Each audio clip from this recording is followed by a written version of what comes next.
Vou ler para os irmãos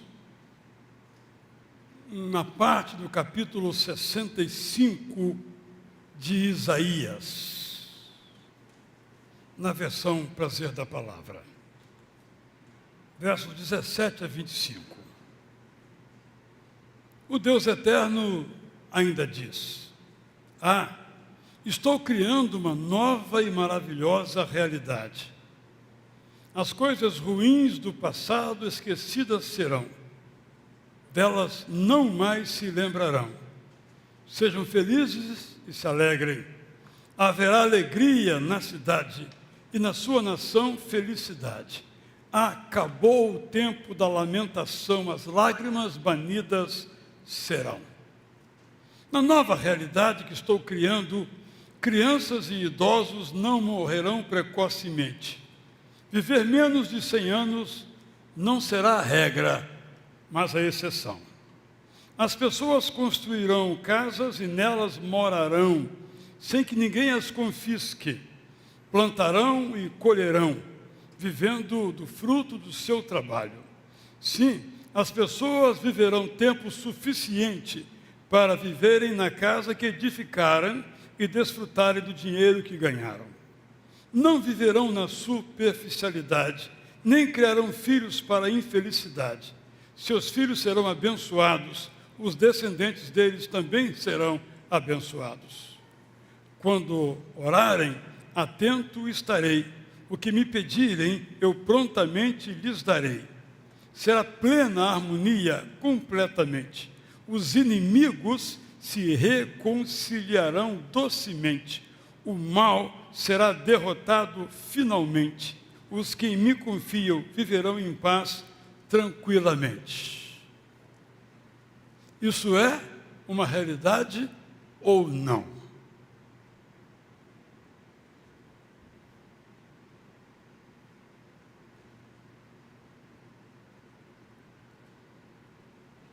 No século XVI, houve um pensador chamado Thomas Morus, e ele criou a palavra utopia, não lugar, aquilo que ainda não existe, mas que devemos buscar.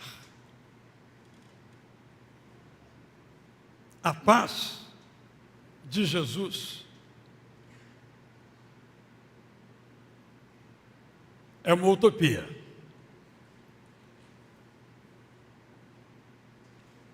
Quero acrescentar um outro pensador que nos ajuda a compreender a complexidade da questão. Oscar Cullmann. Ele menciona que Jesus, quando começou a pregar, ele disse: o reino já chegou, ou o evangelho da graça de Deus já chegou.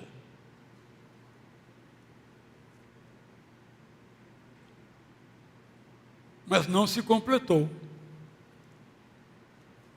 Há, portanto, uma tensão entre o já e o ainda não. O já se realizou do Evangelho e o ainda não se realizou do Evangelho. Todo ano nós cantamos lindas músicas. E todo ano nós reafirmamos o nosso amor por Jesus e o desejo que Ele nos traga a paz.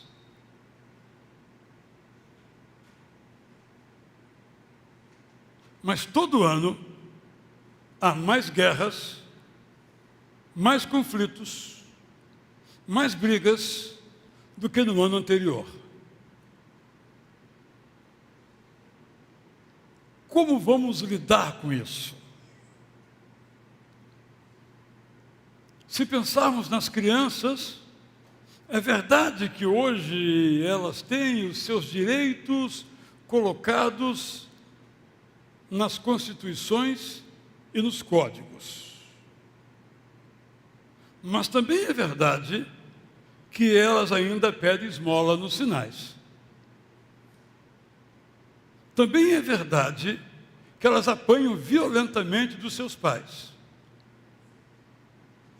também é verdade que elas são abusadas física, sexualmente e espiritualmente dentro de suas próprias casas. Nós vivemos, portanto, essa tensão do já e do ainda não.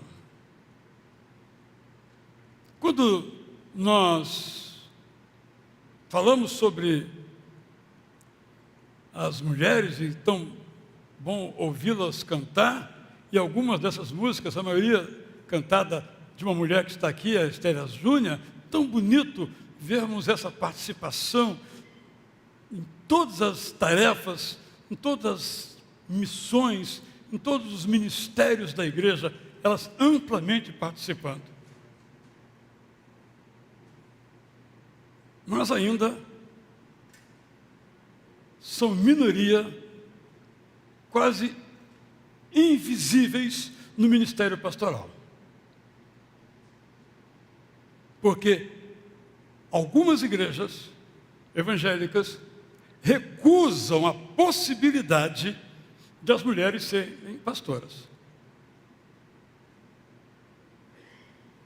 Os presbiterianos, por exemplo, não admitem nem como diácona. Os batistas, com todo batista, aquela discussão sem fim, né? Há pastoras, mas não são aceitas na ordem dos pastores batistas.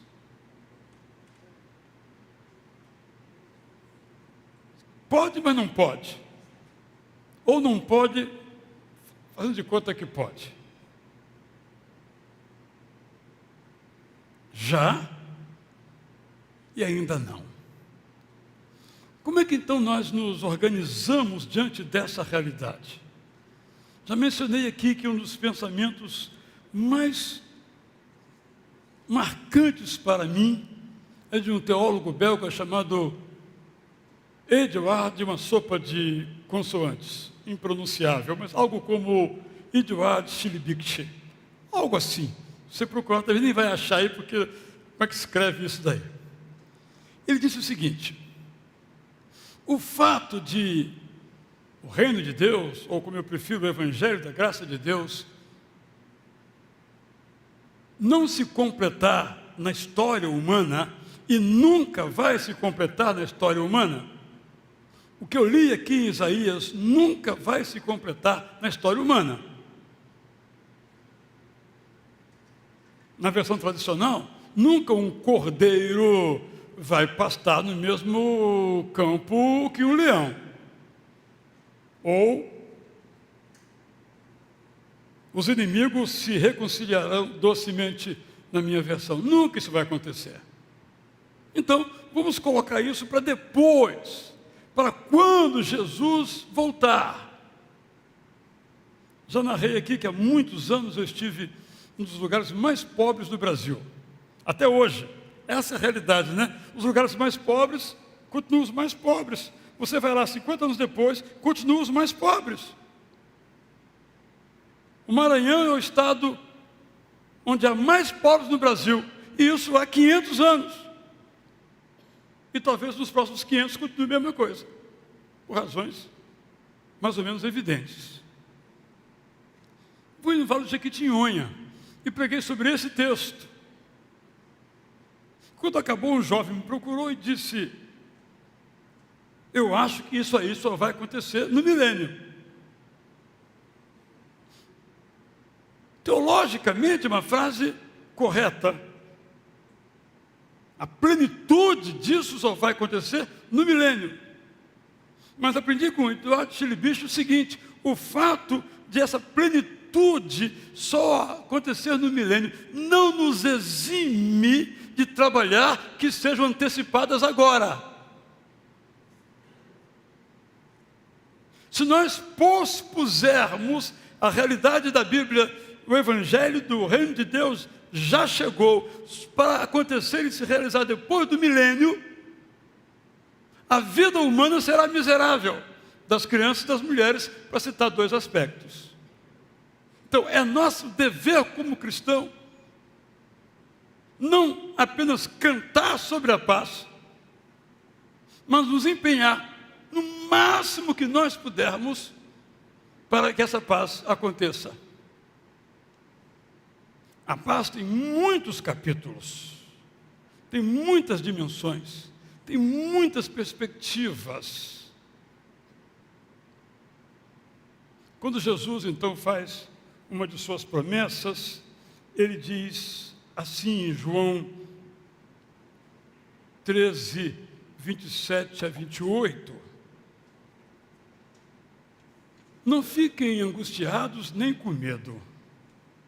Eu partirei, mas a minha paz ficará com vocês. E ela é completamente diferente da paz que vocês conhecem. Se você perguntar a Benjamin Netanyahu o que ele está fazendo, ele vai dizer: eu estou promovendo a paz. Se você perguntar aos líderes que sobraram do Hamas o que estão fazendo, eles vão dizer que estão promovendo a paz. Aqueles que agora estão destruindo Alepo na Síria, se perguntarmos a eles o que estão fazendo, estão promovendo a paz. Essa é a paz que não é a paz de Jesus. Porque a paz de Jesus é aquela que uma pessoa, ao ter a sua face esbofeteada, permite que lhe seja esbofeteada a outra face. Por isso eu comecei falando da utopia. Quem de nós faz isso? Quem de nós é desonrado publicamente e não desonra o outro que tentou desonrá-lo? Às vezes estamos numa reunião e citam o nosso nome, porque o pastor José Maurício falou tal coisa. Imediatamente o sangue ferve no coração do José Maurício, ele levanta a mão: eu quero um direito de resposta. E aí sai de baixo o que é que vai ser dito. Citei o exemplo dele porque isso nunca aconteceu, é só uma hipótese, poderia citar qualquer um de nós aqui. Então, em lugar de oferecer ao outro uma oportunidade para continuar batendo nele, ele reage para não apanhar mais. Esse é o modo da paz humana, que gera o quê? Tudo menos paz. É impressionante a nossa capacidade de dividir. É um traço da política. Júlio César, o imperador romano, disse o seguinte em latim: divide et impera. Você divide as pessoas e você governa, e você domina. Mas essa não é a paz de Jesus. O que ele disse é: felizes são os que promovem a paz. Nós cantamos aqui que quando Jesus foi anunciado, Isaías capítulo 6, ele foi chamado de, entre outras coisas, amigo, promotor ou príncipe da paz. E essa jornada começa. O apóstolo Paulo diz isso em Efésios capítulo 2, quando ele promove a paz. Observemos de que é que ele está falando. Ele está falando o seguinte: há dois povos no mundo, no caso especificamente aqui, o povo do judaísmo, nesse momento ainda, e o povo do paganismo. Jesus Cristo veio e juntou os dois. Os dois eram inimigos, porque um tinha a lei de Deus, a qual buscava servir, e o outro tinha a lei dos homens, os pensadores, os filósofos, as quais buscavam servir. Ele pegou esses dois povos e fez um. E o nome desse povo feito um é o povo de Jesus, é o povo cristão.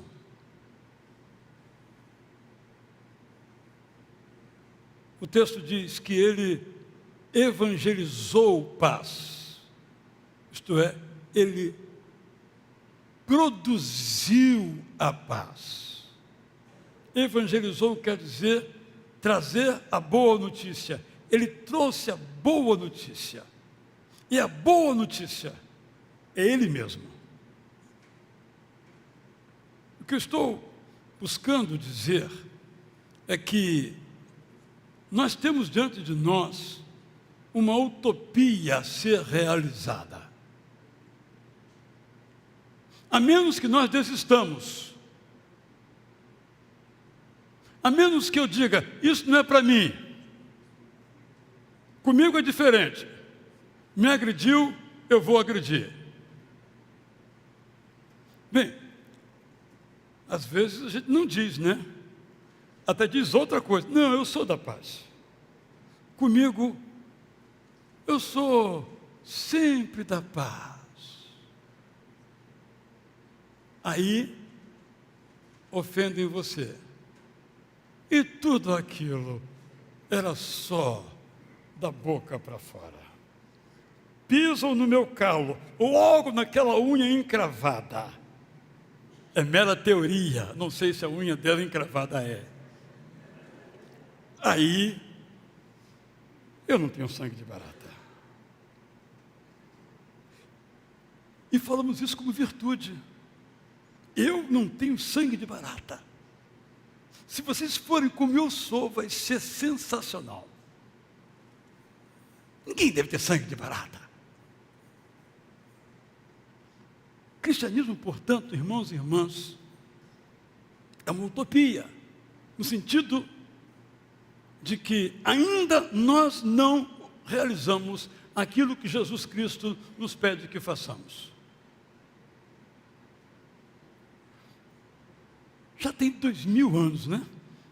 Então vamos desistir. Deixa como está, porque não tem jeito mesmo. Mas Jesus não veio para isso. Ele veio para dar jeito nesse mundo. E nós somos convidados a ser aqueles que falam da paz, que promovem a paz e que vivem a paz.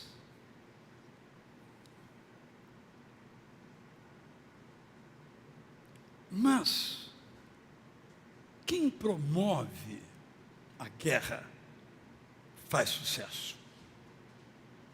Quem briga faz sucesso. Quem grita faz sucesso. Quem promete que vai deportar todo mundo do seu país faz sucesso. Só para dar alguns exemplos da vida real. Ou na cultura contemporânea, aqueles que lançam uma dúvida fazem sucesso. Esse é o mundo que nós vivemos. E nós temos uma escolha a fazer. Bom, é assim mesmo, é a natureza humana, ok. Mas nós somos aqueles para quem Cristo veio. Nós somos aqueles no qual o Espírito Santo inocula, derrama em nosso coração esperança. Esperança e paz. Meu convite, irmãos e irmãs, é que aquilo que a gente desenha aqui nos lábios, não me refiro a batom no caso das mulheres, mas aquelas palavras que esculpimos aqui, até caprichamos, até criamos uma rima para essas palavras, para ficar bem bonito, até buscamos um dicionário, que elas saiam dos nossos lábios e mudem o mundo, a começar da nossa casa.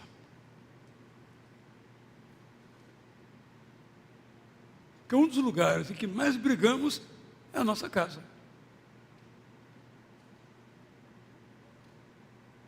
Porque nós somos diferentes, mas eu sou melhor. Se você fizer o que eu acho que é o melhor, está tudo bem. Mas se não fizer, não é assim? É a nossa, aspas, natureza, fecha aspas. Mas nós somos chamados a ter o Espírito de Jesus. É uma utopia? É. Mas é ela que eu quero. A realidade, estou fora. Não quero realidade. Eu quero utopia. Eu quero ainda que não existe. Essa música que vamos entoar agora é uma utopia. Tem uma história interessante, não é? Aqui cantamos agora também do Jay Rawls, essa gloriosa paz, um músico da Flórida, muito linda também. Também nos fala de utopia. Temos que assumir que isso que nós cantamos ainda não é uma realidade. Pode ser uma realidade parcial, talvez pequenininha, quase que um dízimo da realidade. Mas temos que dizer, é isso que nós queremos afirmar e reafirmar, é isso que nós queremos. Nós somos diferentes, temos opiniões diferentes, porque viemos de famílias diferentes. Nós lemos livros diferentes, nós apreciamos autores diferentes, nós cantamos músicas diferentes, que nos propõem estilos de vida. Por isso somos diferentes. Aleluia que somos diferentes, não é? O apóstolo Paulo diz, já pensou se o nosso corpo fosse feito só de braço? Braço tem olhar, tem perna, tem coração, tem fígado. É o que ele diz, é uma ironia dele. Nós somos braços, somos pés, somos cabeça, somos olhos. Na igreja nós somos diferentes, como se fôssemos, cada um de nós fosse um órgão desse corpo. Mas eu posso ficar aqui em pé porque eu tenho pernas? Não. Porque eu tenho braços? Não. Porque eu tenho uma coluna? Não. Porque eu tenho isso e muito mais. Tenho olho, tenho ouvido, né? Tenho cabeça, tenho coração, tenho fígado, tenho rim. Eu sou um conjunto. Mas eu não posso pedir ao rim que me ensine a fazer alguma coisa, porque essa não é a tarefa dele. Nem posso pedir ao meu coração para comer, que quem come é a boca. O meu rim vai brigar com o meu coração, que vai brigar com a minha boca? É isso que o apóstolo Paulo fala. Isso se aplica à igreja também. Nós somos diferentes. Assim seja. Aleluia. Amém. Que bom. Mas não somos superiores. Aristóteles, escrevendo sobre as mulheres, disse as seguintes palavras. Está no seu livro Política, um dos mais famosos, e ninguém cancela Aristóteles por isso. Mas, deixa para lá o resto. A relação entre homem e mulher consiste, Zazá, no fato de que, por natureza, um é superior, a outra inferior. Fica no teu lugar, tá? Um é governante e a outra é governada. Então, a relação entre homem e mulher é de permanente desigualdade. Mas aí veio Jesus. Mas já é uma realidade isso? Não, Jesus implementou, Jesus colocou, mas já é uma realidade. E nós temos que nos empenhar, nos envolver todos para que seja uma completa realidade.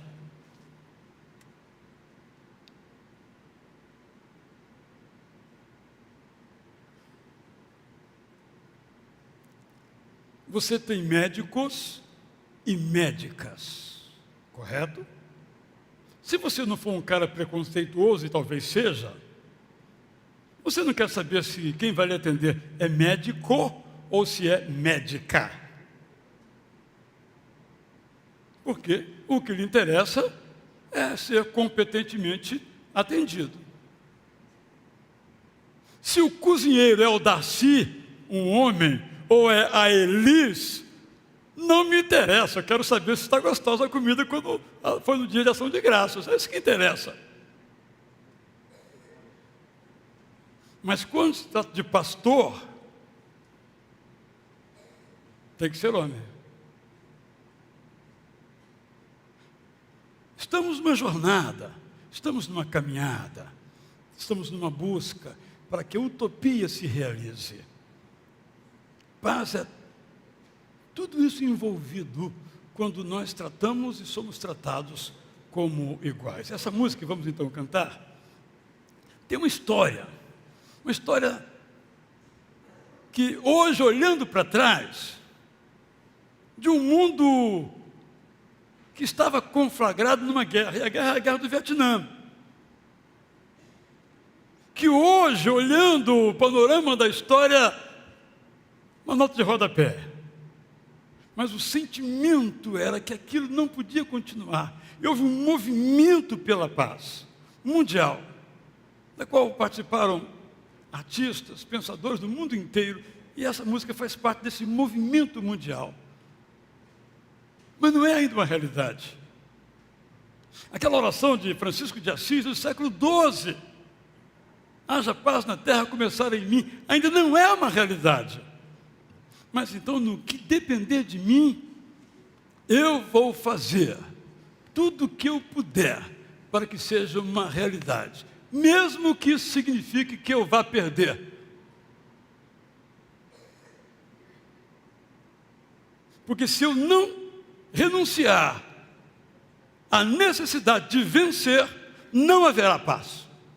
Mas quando eu admitir que eu posso perder, humanamente falando, então haverá paz. Vamos ficar em pé e vamos cantar essa oração.